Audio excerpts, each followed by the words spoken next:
प्राचीन भारत के पहाड़ी प्रदेश में एक प्रसिद्ध युद्ध विद्यालय था, अग्निपर्वत गुरुकुल। यह गुरुकुल दूर दूर तक अपने युद्ध कौशल, अनुशासन और धर्म की शिक्षा के लिए जाना जाता था। यहाँ के प्रमुख गुरु वीरांद्र एक महान योद्धा और शांत स्वभाव के ऋषि थे। उनके सभी शिष्यों में से सबसे प्रतिभाशाली और सबसे प्रिय था अरण्य, एक तेज, साहसी और गहरी सोच वाला युवक जिसके भीतर न्याय की आग जलती थी। एक दिन गुरुकुल में उत्तरी राज्य का दूत पहुंचा। वह घायल था और थका हुआ। उसने कांपती आवाज में बताया, दुष्ट सेनापति भैरवक ने हमारे राज्य पर हमला कर दिया है। गांव जल रहे हैं, लोग मारे जा रहे हैं।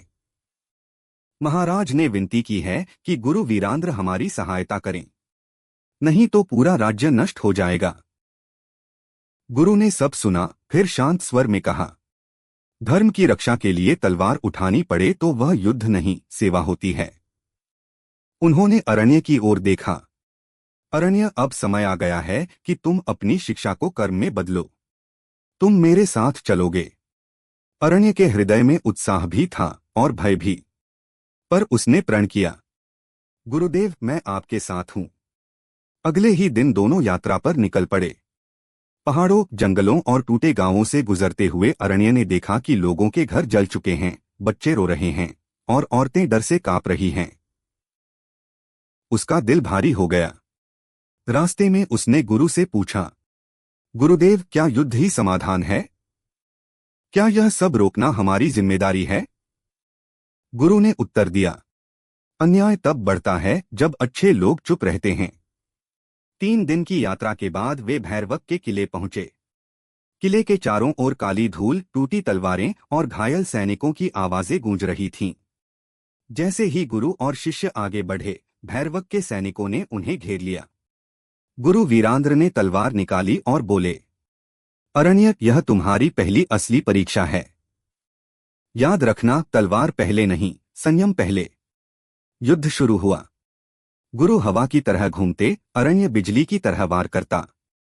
दोनों के बीच ऐसा तालमेल था कि दुश्मनों की पंक्तियां टूटती जा रही थीं।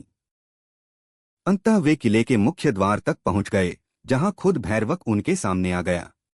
वह विशाल, रक्त पिपासु और क्रूर था। वह हंसा, 2 लोग पूरी सेना को रोकेंगे?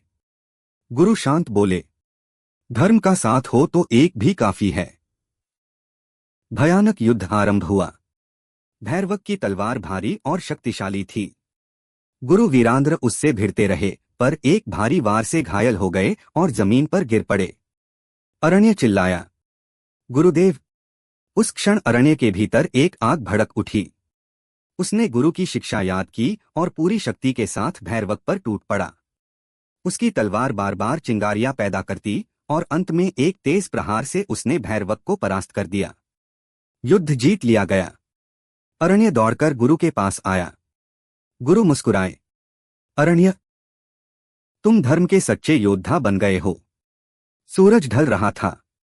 दोनों धीरे धीरे पहाड़ों की ओर लौट रहे थे, एक गुरु, एक नया योद्धा, और एक ऐसी कहानी जो आने वाली पीढ़ियों को प्रेरणा देती रहेगी।